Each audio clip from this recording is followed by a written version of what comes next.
Assalamu alaikum warahmatullah.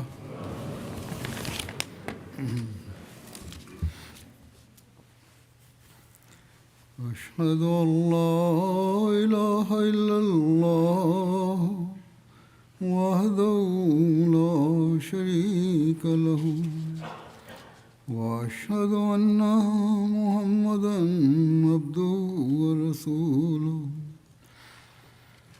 أما بعد فأعوذ بالله من الشيطان الرجيم بسم الله الرحمن الرحيم الحمد لله رب العالمين الرحمن الرحيم مالك يوم الدين إياك نعبد وإياك نستعين اهدنا الصراط المستقيم صراط الذين أنعمت عليهم غير المغضوب عليهم ولا الضالين.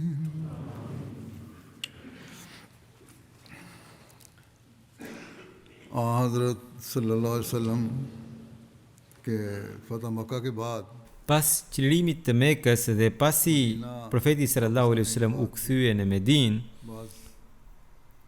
profeti sallallahu alaihi wasallam dërgoi disa ekspedita ushtarake, të cilat do t'i përmend sot. Një ekspeditë është ekspedita e Qais bin Saad bin Ubadas, e cila u dërgua në drejtim të Sada'as në vitin e 8 pas hijretit.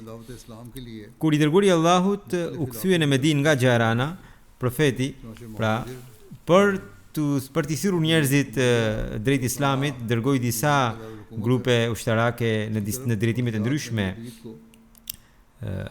Dërgoi Muhajir bin Ubay bin Umayyan në drejtim të Sana'as, që është kryeqyteti i Yemenit, Ziyad bin Labidin në drejtim të Hazramautit, dhe gjithashtu Qais bin Saadin nën komandën e tij dërgoi 400 ushtar në drejtim të Yemenit tek fisi Sada. Sipas një rrëfimi tjetër, i dërguari i Allahut sallallahu alaihi wasallam i tha Saadit që ai të luftonte kundër fisit Sadas, nëse rrëfimi i parë duket më i saktë, por nëse ky i dyti është i saktë, atëherë padyshim që ky fis ka tentuar t'i dëmtojë muslimanët dhe profeti sallallahu alaihi wasallam duhet të ketë marrë lajme të tilla, dhe për këtë arsye profeti duhet të ketë marrë këtë hap. I dërguari i Allahut sallallahu alaihi wasallam i dha komandantit një flamur të bardhë dhe gjithashtu një flamur të zi. Ai u vendos në një luginë të quajtur Kina. Kina është një nga 3 luginat e famshme që ndodhen midis Medinës dhe Uhudit. Hazrat Qaisi ishte i biri i Hazrat Saad bin Ubadas, i cili ishte prisi i fisit Khazraj. Hazrat Qaisi numrohej në një nga sahabët kryesor të profetit sallallahu alaihi wasallam. Ditën e çlirimit të Mekës, i dërguari i Allahut sallallahu alaihi wasallam kur ja mori flamurin mbrapsht Saad bin Ubadas, atëherë më pas i dorëzoi pikërisht të birit Qaisit, më falni. Qaisi, njëhe mendimtar, luftëtar i paepur dhe njëri shumë bujar.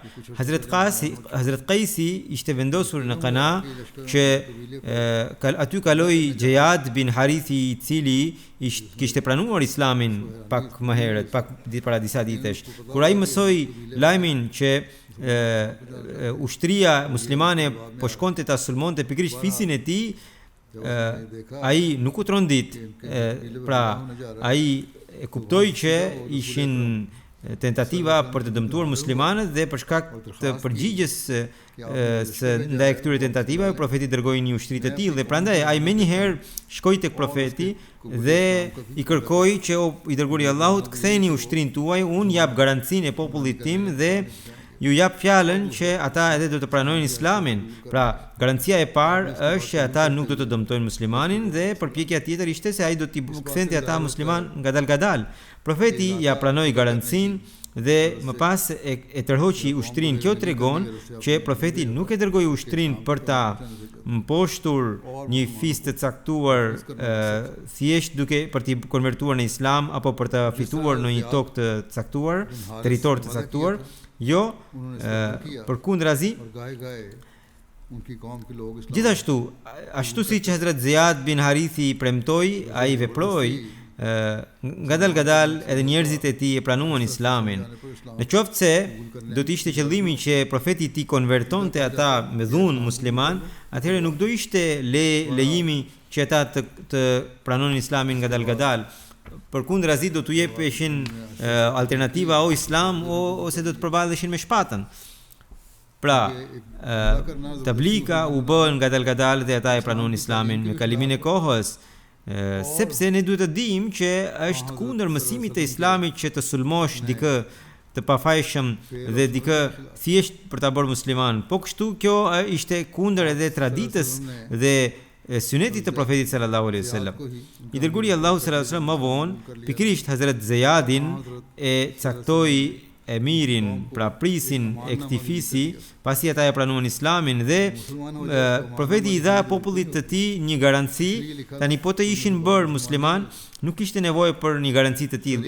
I dërgoi sepse disa njerëz nuk i kishin pranuar Islamin dhe për ta u dërgoi garanci. Më pas përmendet një ekspedit tjetër e cila ishte Hazrat Uyaina bin Hasan Fazariut në drejtim të Bani Temimit. Kjo ekspedit u dërgua në vitin e 9 pas hijretit në muajin Muharrem në drejtim të Banu Temimit. Prapavia e kësaj ekspedite është që i dërguari i Allahut sallallahu alaihi wasallam fillimisht kishte dërguar Hazrat Bishr bin Sufjanin drejt fisit Khazaa për të mbledhur paratë e zakatit.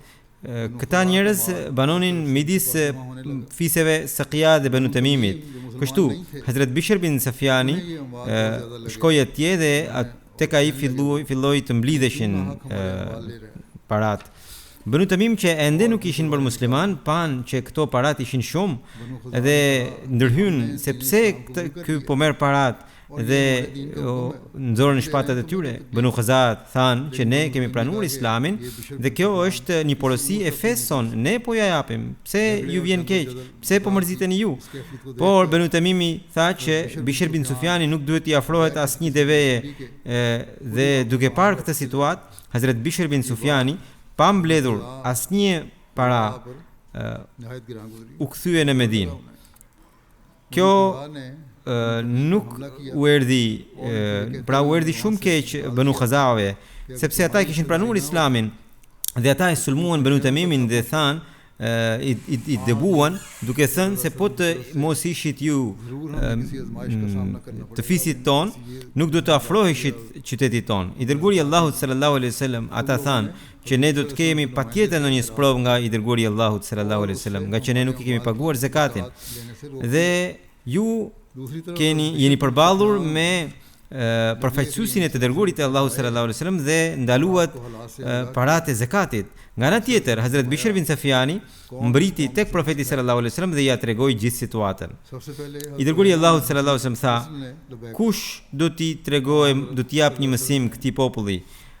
I pari, Hazrat Uyaina bin Huseni ishte ai që doli përpara. I dërguari i Allahut sallallahu alaihi wasallam atij dorëzoi 50 kalorës arab dhe dërgoi në drejtim të Banu Temimit. Këta nuk ishin as muhaxhir dhe as ensar. Pra asnjëri prej këtyre nuk ishte nga muhaxhirët e ensarët. Uyaina me shokët e tij u nis, ai udhëtonte natën dhe fshihe ditën. Ndërkohë mbriti në shkretëtirën ku Banu Temim po i kullotnin baktit. Banu Temim kur e pa ushtrin lan gjithçka dhe dezertuan. Ata lan pas 11 burra dhe 11 gra dhe 30 fëmijë, të gjithë u robëruan dhe u sollën në Medinë pranë të dërguarit të Allahut sallallahu alaihi wasallam dhe ata u mbajtën në shtëpinë e Hazrat Ramla bint Harithit sipas porosisë së profetit. Më vonë një delegat prej 80 ose 90 vetash të Banu Tamimit mbriti tek profeti sallallahu alaihi wasallam. Ata kishin orator dhe poet të famshëm të fisit të tyre. Këta mbritën në kohën e namazit të drekës dhe mbritën tek xhamia e profetit, ndërkohë që sahabët po e prisnin profetin sallallahu alaihi wasallam. Profeti u vonua dhe ata menduan se profeti nuk do të vijë dhe për këtë arsye disa prej tyre ju afruan dhomës së profetit sallallahu alaihi wasallam dhe filluan të bërtisnin në mezet e lartë: "O Muhammed, dil për ne, dil para nesh." I dërguari Allahu sallallahu alaihi wasallam doli dhe ata filluan të diskutonin me profetin. Profeti sallallahu alaihi wasallam pas drejtoi namazin e drekës dhe pas namazit u ul në oborin e xhamisë. Kryetari i delegatës tha që ne kemi e përsin në oratori dhe në poezi ndaj jush. Le të bëjmë një garë midis nesh dhe jush. Ne kemi orator dhe poet të famshëm. Profeti sallallahu alaihi wasallam tha që nuk është qëllimi i ardhjes sime të garoj për oratori dhe për poezi.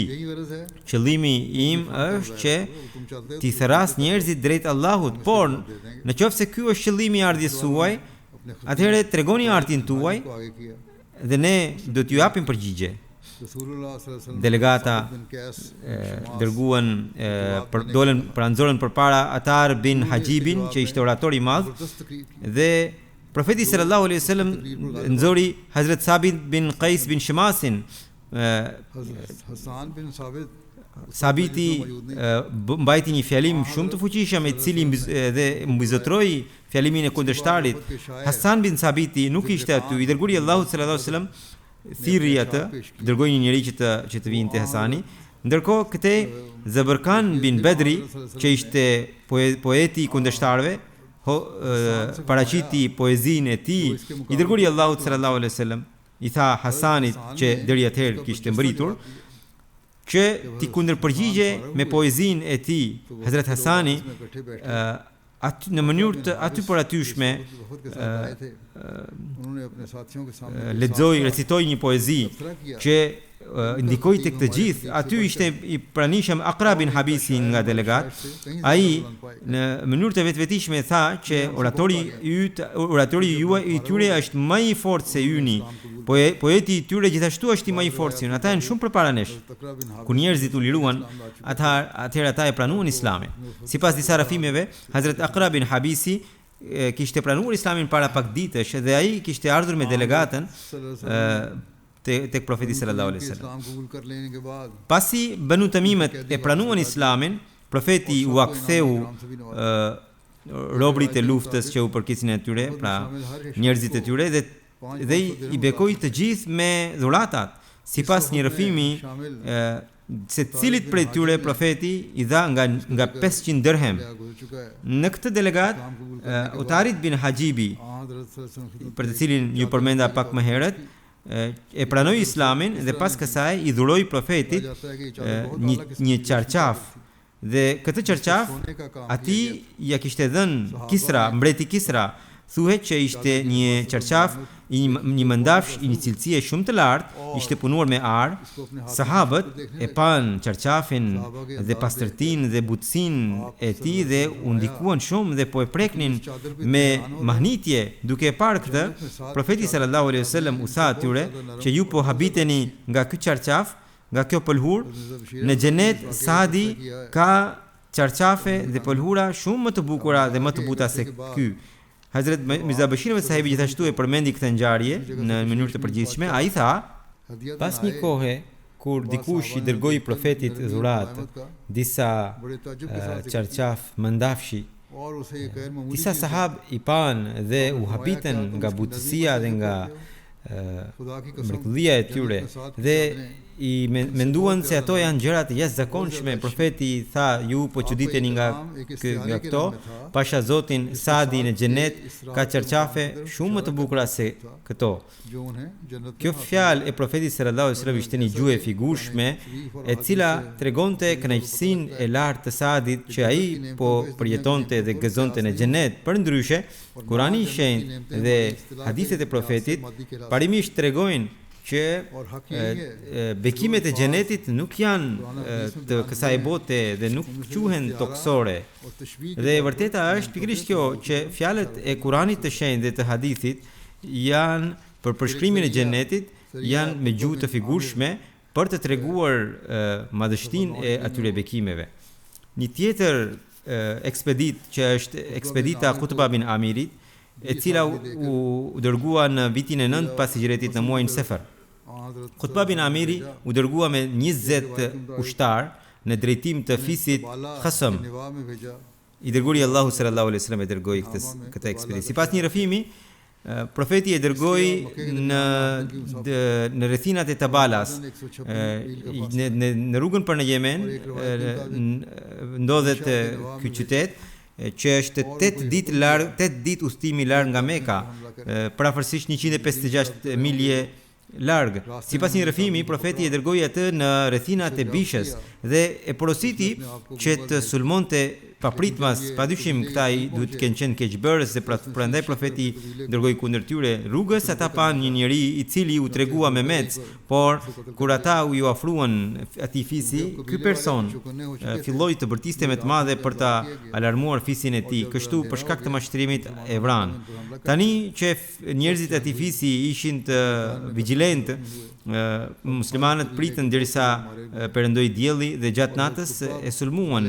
U bë një luftë e ashpër, të dyja palët patën të lënduar dhe nga pala kundërshtare shumë njerëz u vran.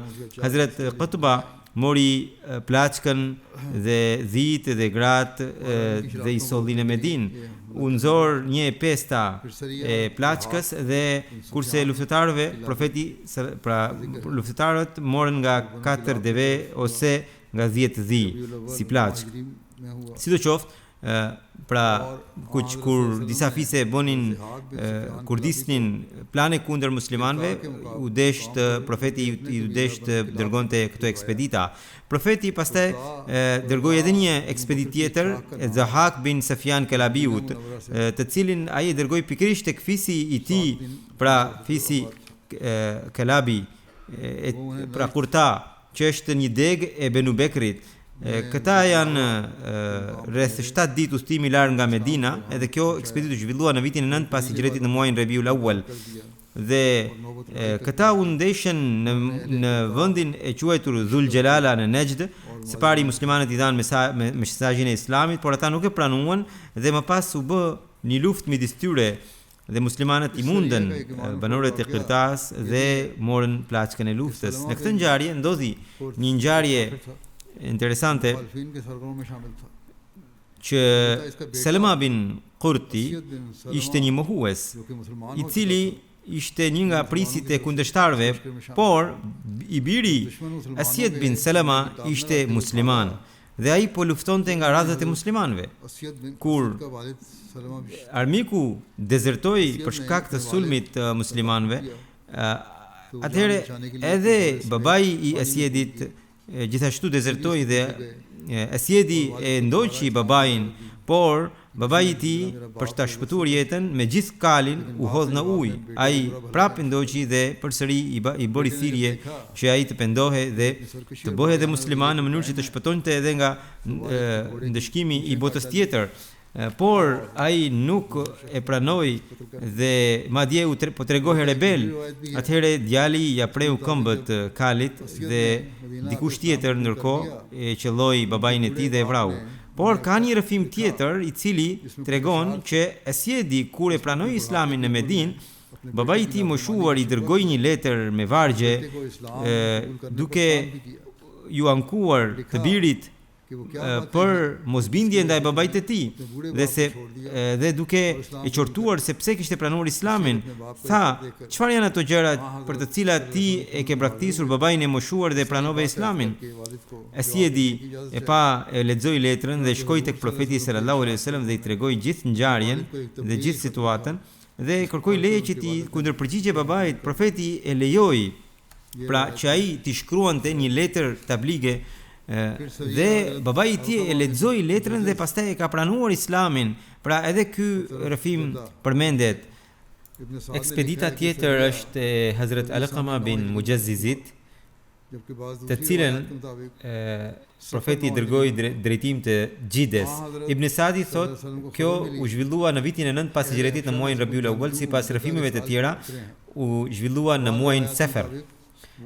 I dërguari i Allahut sallallahu alaihi wasallam mori lajme që disa nga banorët e Abisinisë mbërritën në Gjida, që janë luftëtar për të bërë trazira. Ata do të sulmonin banorët e Mekës. Në një rrëfim tjetër përmendet që ata e kapërcyen detin për të dëmtuar muslimanët. Gjida është një qytet në perëndim të Mekës në Bregdet, edhe sot ndodhet ky qytet. Ky është një nga qytetet e mëdha të Hijazit, 75 km larg nga Meka, kurse nga Medina qyteti është 250 milje larg. I dërguari i Allahut sallallahu alaihi wasallam dërgoi Hazrat Alqaman bashkë me 300 ushtar për këtë ekspedit. Ata që mbërritën në Gjida nga Abisinia, pra ata menjëherë morën aratin, pra hipën në anije dhe u futën në det. Hazrat Alqama i ndoqi deri në një ishull dhe mirë po ata u zhdukën. Hazrat në këtë ekspedit përmendet ndodhi një ngjarje. Abu Said Khudriu thotë se i dërguari i Allahut sallallahu alaihi wasallam caktoi Alqama bin Mujzizin në një ekspedit, edhe unë kam qenë i pranishëm atje. Kur ne mbaruam ekspeditën dhe po ktheheshim, njëri grup i kërkoi prisit që të kthehej më shpejt dhe ai e lejoi. Edhe Abdullah bin Hudhafa Sahmiun caktoi prijes për këtë grupin e vogël. Ai kishte pra humor në karakterin e tij dhe gjatë rrugës ata ndizën zjarr për të ngrohur. Në Sunan Ibn Majah përmendet që Abdullah Sahmiu i tha shokëve të tij që a kam unë të drejtën që ju të më bindeni dhe të më dëgjoni mua? Po, than ata, sepse ti je prisi. Dhe ai tha, ok, atëherë ju duhet të hidheni në këtë zjarr. Disa edhe u bën gati dhe kur ata gati do të hidheshin, prisi tyre u tha që ndaloni, unë thjesht po bëja shaka me ju. Kur ata u kthyen, këtë gjë ja përmenden të dërguarit e Allahut sallallahu alaihi wasallam. Profeti tha: "Man amarakum minhum bi ma'siyati Allahi fala tuti'uhu." Ai që ju urdhëron për të kundërshtuar Allahun, mos ju bindni atij. Në një rrëfim tjetër përmendet që i dërguari i Allahut sallallahu alaihi wasallam u tha: "La ta'ata fi ma'siyati Allahi, innama ta'atun fil ma'ruf." Që nuk ka bindje në mosbindje ndaj Allahut. Bindja është vetëm në çështjet e drejta, në çështjen ma'ruf, pra. Në një rrëfim tjetër përmendet që kur kjo profeti sallallahu alaihi wasallam dëgjoi këtë, ai u mërzit dhe ngeli shumë i pakënaqur dhe tha: "Law dakhaluha ma kharaju minha ila yawm al-qiyamati at-ta'atu fil ma'ruf." Po të kishin hyrë në atë zjarr ata deri në ditën e gjykimit, nuk do kishin dalë nga atje, sepse bindja është vetëm në çështjet e drejta. Hazrat Kalifi i dytë i xhamatit musliman Ahmedia e përshkruan këtë ngjarje, thotë që ato çështje që janë kundër librit, kundër Kuranit, nuk ka bindje në ato. I dërguari i Allahut sallallahu alaihi wasallam dërgoi një çet ushtarake shumë të vogël, në krye të saj vendosi një sahab. Gjatë rrugës ata pra prisi tyre i dha një urdhër dhe ata nuk i bindën dhe prisi ngeli pakënaqur dhe tha: "Profeti më ka caktuar mua prijes dhe ai tha që ai që i bindet prisit tim më bindet mua dhe ai që mos bindet prisit tim tregohet mos bindes ndaj meje. Kur unë jam përfaqësuesi i profetit sallallahu alaihi wasallam, pse ju u treguat mos bindes ndaj meje?" Sahabët thanë: "Ne do të bindemi ty." Ai tha: "Do të shikoj unë." Kështu ai porositi të ndiznin zjarr. Kur zjarri u ndez, u tha shokëve që të hidheshin në atë. Disa u bën gati, por të tjerët e ndaluan dhe thanë që bindja është në çështjet e drejta dhe ata nuk dinin pra çfarë do thoshte shariati dhe është kundër mësimeve të Allahut. Pra vetvrasja është kundër mësimeve të Allahut. Kur kjo çështje u diskutua përpara profetit sallallahu alaihi wasallam, profeti mbështeti ata të cilët thanë që nuk është e drejtë të hidheshin në zjarr. Më pas përmendet ekspedita e Hazrat Aliut në drejtim të Fulsit Banu Tay, që u zhvillua në vitin e 9 pas hijretit në muajin Rabiul Thani. Fulsi ishte një idhull i zonës Nejd dhe fisi i tij e adhuronin dhe i qonin blatime, dhurata, madje edhe armatime si dhuratë pra. I dërguari Allahu sallallahu alaihi wasallam dërgoi Hazrat Aliun me 150 ensar në këtë ushtri dhe ata kishin 100 deve dhe 50 kuaj për të rrëzuar idhullin Fuls të Banu Tayit. Veçantia e kësaj ushtrie ishte përveç Hazrat Aliut që të gjithë ishin ensar, pra aty nuk kishte asnjë muhaxhir. Banu Tay është një fis i famshëm i Arabisë. Këta jetonin afër, pra në kufi me Shamin, afër Shamit. Dhe profeti kishte dhënë Hazrat Aliut një flamur të bardhë dhe një flamur të vogël të bardhë dhe një flamur të zi. Hazrat Aliu në mëngjes i sulmoi dhe u arrëzoi idhullin dhe mori shumë të robëruar, pasuri dhe bagti, dhe ky fis i përkiste një njeriu të famshëm Hatim Tai, që ishte një bujar i famshëm në histori, dhe vajza e tij gjithashtu u robrua, kurse djali Adi, që ishte kryetari i fisit, u aratis dhe shkoi në Sham. Ndër të burgosurit, pra burgosurit u mbikëqyrën nga Abu Qatada, kurse bagtit nga Abdullah bin Atiq. I dërguari një pjesa e khumsit, pra e pestës, një e pestës u mbajt për profetin sallallahu alaihi wasallam, gjithë të tjerët u shpërndan. Dhe mirë po, ata ende nuk i kishin shpërndar vajzën e Hatim Taiut dhe e sollën të robëruar deri në Medinë. Profeti sallallahu alaihi wasallam, pra në Medinë, dhe kur të gjithë të robëruarit ishin strehuar pranë xhamisë së profetit në një çadër. Profeti kaloi për një namaz atje dhe vajza e Hatimit ishte shumë e zonjë dhe e mençur, u qua dhe i tha: o i dërguari i Allahut, ju jeni mirëbërës, më falni mua. Pyeti profeti: kush je ti dhe kush është kujdestari yt? Ajo tha: kujdestari im është Adi bin Hatim. Profeti tha: është ai që u tregoi mosbindje ndaj Allahut dhe të dërguarit? Po, tha ajo. Profeti kaloi. Të nesërmen përsëri profeti kaloi nga atje dhe ajo përsëri i bëri të njëjtën kërkesë dhe profeti i ktheu të njëjtën përgjigje. Ditën e tretë, kur profeti përsëri kaloi pranë çadrës së tyre, Hazrat Aliu e shoqëronte profetin. Hazrat Aliu i bëri me shenjë Safanas, pra vajzës së Hatim Tait. Ajo menjëherë u ngrit duke respektuar profetin dhe përsëri i paraqiti kërkesën. Profeti tha: unë ta pranova kërkesën, ti je e lirë nga sot e tutje, por mos u nxito të kthehesh në fshatin tënd, pra në zonën tënde, gjersa të sjell një njerëz të besueshëm i cili do të ndihmojë të udhëtosh deri atje. Në një rrëfim tjetër përmendet Hazrat Aliu i kishte kërkuar profetit që t'i bënte mirësi asaj gruas dhe ta lironte atë. Profeti sallallahu alaihi wasallam i bëri mirësi dhe e liroi atë, dhe rrjedhimisht ajo u bë muslimane. Dhe kjo përmendet në një rrëfim. Dhe pra para se të çlirohe nga robëria, ajo e pranoi Islamin, disa thon pastaj menjëherë. Pas pak Banu Fazaat, të cilët pra erdhën nga në Medinë, që jetonin në Sham, dhe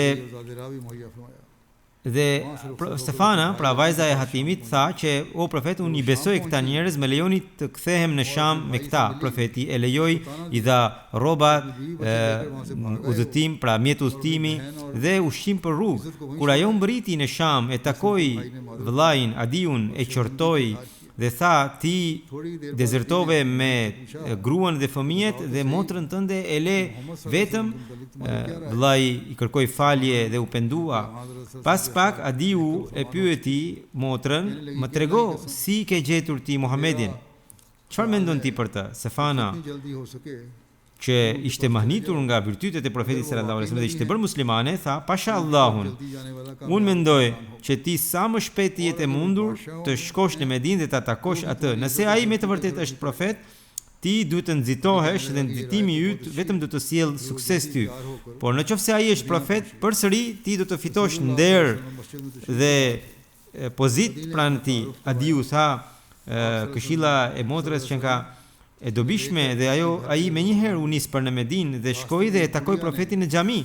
Adiu u prezantua dhe profeti sallallahu alaihi wasallam e mori dhe tek po e merrte te shtëpia e tij në rrugës pa një grua të moshuar. Ajo e ndaloi profetin edhe filloi t'i bënte pyetje. Profeti qëndroi shumë gjatë duke u përgjigjur asaj plake.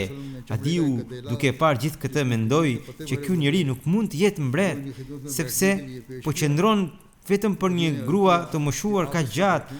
Pasi mbriti në shtëpi, profeti I shtroi një dyshek lëkure të mbushur me gjethe hurmash, kurse vetë u ul në tokë dhe I tha Adiut të ule atje dhe ai I tha, o I dërguari, uluni ju.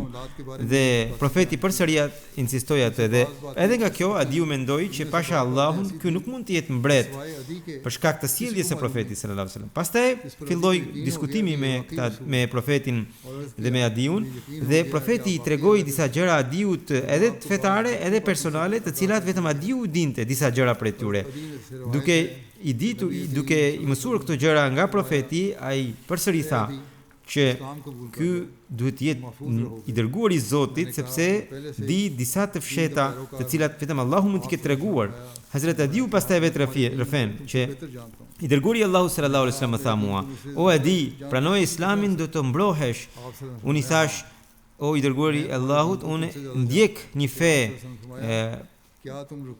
Profeti tha, unë e di fen tënde më mirë se ti. Si mund ta dish ti fen time më mirë se unë?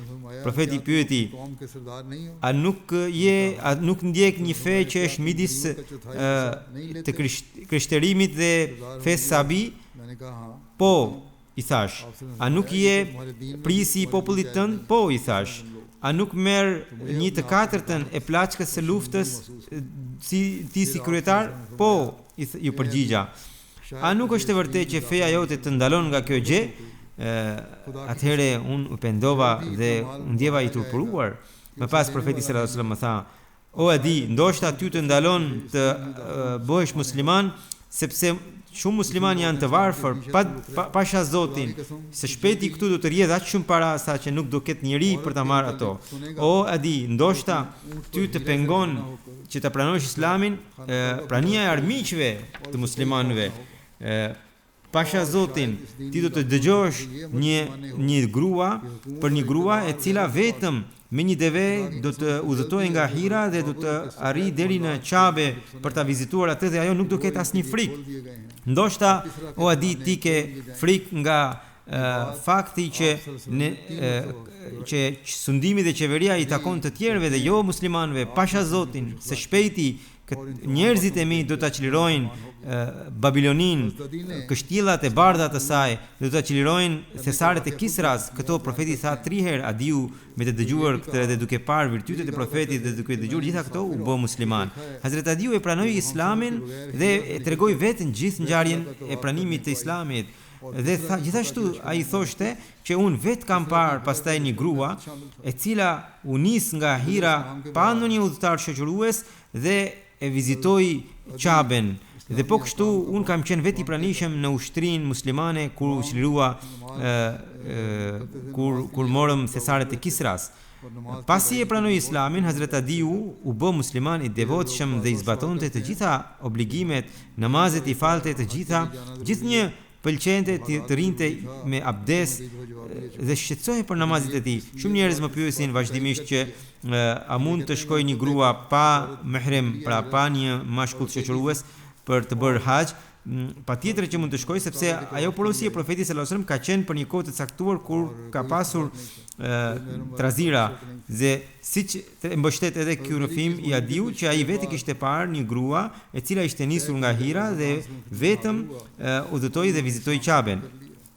Hazrat Aliu pas kësaj ekspedite fisi tëj mbritën në Medinë dhe pranuan Islamin tek profeti sallallahu alaihi wasallam. Më pas vjen ekspedita Ukasha bin Muhsini në drejtim të Gjenabit. Kjo ekspeditë u zhvilluan në muajin Rabiu Thani të vitit 9 pas hijretit. Hazrat Ukasha kjo ekspedit u bë në veri të Medinës në Uzra dhe Balej, pra te fiset Uzra dhe Balej. Sipas disa rrëfimeve, ky vend quhej Gjebabi. Nuk ka shumë të dhëna për këtë ekspedit, vetëm kaq është përmendur. Tani do të filloj të përmend betejën e Tebukut, sot do t'ju tregoj vetëm disa të dhëna hyrëse. Ajo zhvillua në vitin e 9 pas hijretit, pra në shtator të vitit 630 të erëson. Pas betejës së Taifit në muajin Rexhep në 9 hijretit, në vitin e 9 pas hijretit, profeti u nis për këtë betejë. Kjo do të ishte betejë e fundit e jetës së profetit sallallahu alaihi wasallam. Tebuku ndodhe 685 kilometra nga Medina. Tebuku në fakt është një burim uji ku profeti sallallahu alaihi wasallam u ndaloi dhe prandaj kjo betejë quhej betejë e Tebukut. Pasi mbriti në një vend, profeti tha: "Innakum satatuna ghadan inshallah ayna Tebuk."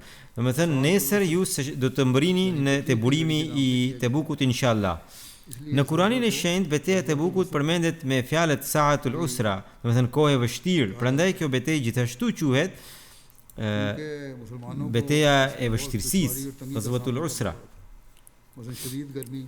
Dhe nga që muslimanët patën shumë vështirësi në këtë betejë, për shembull, kishte vap shumë të madhe, ishte udhëtimi I gjatë, shumë pak udhëtar kishte, shumë pak ujë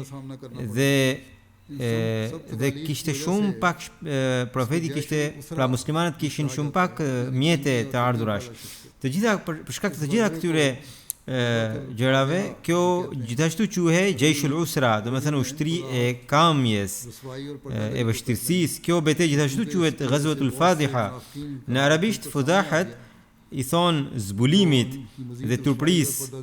Dhe nga që për shkak të kësaj betejë shumë hipokritë u zbuluan që më pas u poshtëruan. Dhe për këtë arsye me këtë emër quhet ky betejë. Cilat ishin shkaqet e kësaj betejë? Spari fuqitë e huaja, pra fuqitë romake dhe Ghassanijet, këta paraqisnin rrezik për muslimanët. Vazhdimisht kishin njoftime që këta të dy po përgatisnin një ushtri, për luftë për muslimanët. Për vetë Hazret Omeri radhiyallahu anhu tregon për rrezikun e Ghassanive, se gjithnjë ne kishim frikë nga sulmi I tyre, gjithnjë kishim frikë se nga çasti në çast ata do të na sulmonin. Ajo që bë si shkak I papritur ishte, pra I kësaj betejë, që një grupi I tregtarëve mbriti nga Shami në Medinë që kishin sjell edhe vajinullirit dhe ata thanë se bizantinët ose romakët lindor përgatiten një ushtri të madhe në Sham dhe Herakliu u dha ushtrisë ushqim për një vit dhe fiset Lakhm, Gjudam, Amila, Ghassan dhe fiset tjera të krishterë u bashkuan kësaj ushtrie dhe ushtria e tyre pilote mbriti deri në Belqa. Belqa ishte një vend në Sham midis Damaskut dhe Wadiul Quras. Shkaku I dytë I kësaj betejë përmendet në një rrëfim që ishte që që të krishterët arab i dërguan një letër Herakliut duke shkruar që ai që kishte pretenduar të ishte profet, domethënë profeti Muhammed sallallahu alaihi wasallam, ka vdekur, nauzubillah, dhe shokët e tij janë në thatësirë dhe pasuritë dhe bagtitë e tyre janë shkatëruar dhe tashmë është moment optimal që të krishterimi ta sulmojë dhe ta zotroja të tokë. Kështu ai pra mbreti i dërgoi një general të quajtur Qabaz ose Zenad me 40.000 ushtar. Profeti sallallahu alajhi wasallam kur e mësoi për këtë ushtri, menjëherë përgatiti, pra njoftoi të përgatite një ushtri. Shkaku kryesor duket se ishte që pas betejës, pas qlirimit të Mekës dhe pas luftës me fisin e ashpër siç ishin Banu Hawazinët në Hunain, dhe pasi muslimanët qliruan të gjitha fiset rreth pra të Arabisë, hebrejtë të krishterët dhe hipokritët musliman, pra që ishin brenda muslimanëve hipokrit, pra mblodhen sërish forcat e tyre për të bërë një sulm të beftë, dhe për këtë ata gërshetuan planin nëpërmjet superfuqisë asaj kohe që ishin bizantinët. Nga njëra anë i nxitën që ata të dërgonin një ushtri, dhe nga ana tjetër hipokritët duke qëndruar brenda Medinës përhapën thashë theme që bizantinët po dërgojnë një ushtri të madhe, një ushtri e cila do ta shkatërrojë Muhamedit sallallahu alaihi wasallam dhe gjithë muslimanët.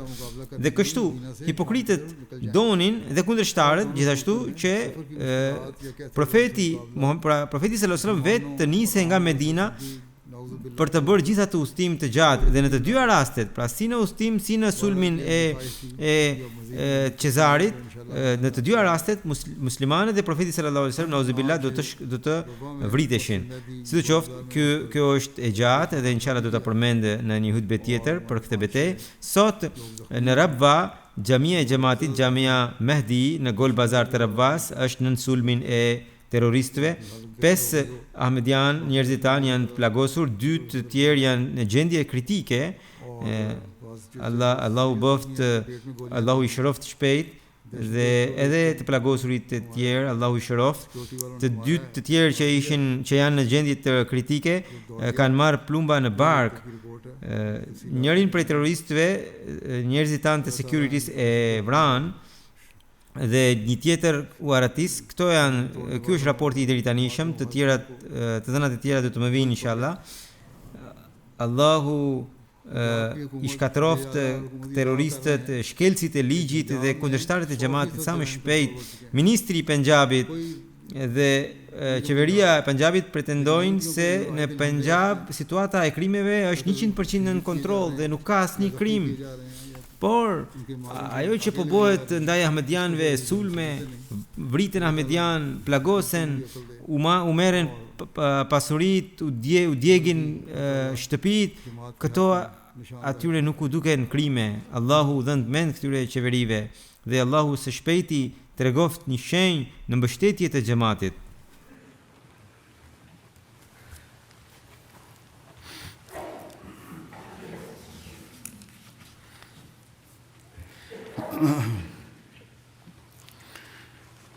Alhamdulillah nahmaduhu wa nasta'inuhu wa nastaghfiruhu wa nu'minu bihi wa natawakkalu alayhi wa na'udhu billahi min shururi anfusina wa min sayyiati a'malina. من يهده الله فلا مضل له ومن يضلل فلا هادي له ونشهد أن لا إله إلا الله ونشهد أن محمدا عبده ورسوله.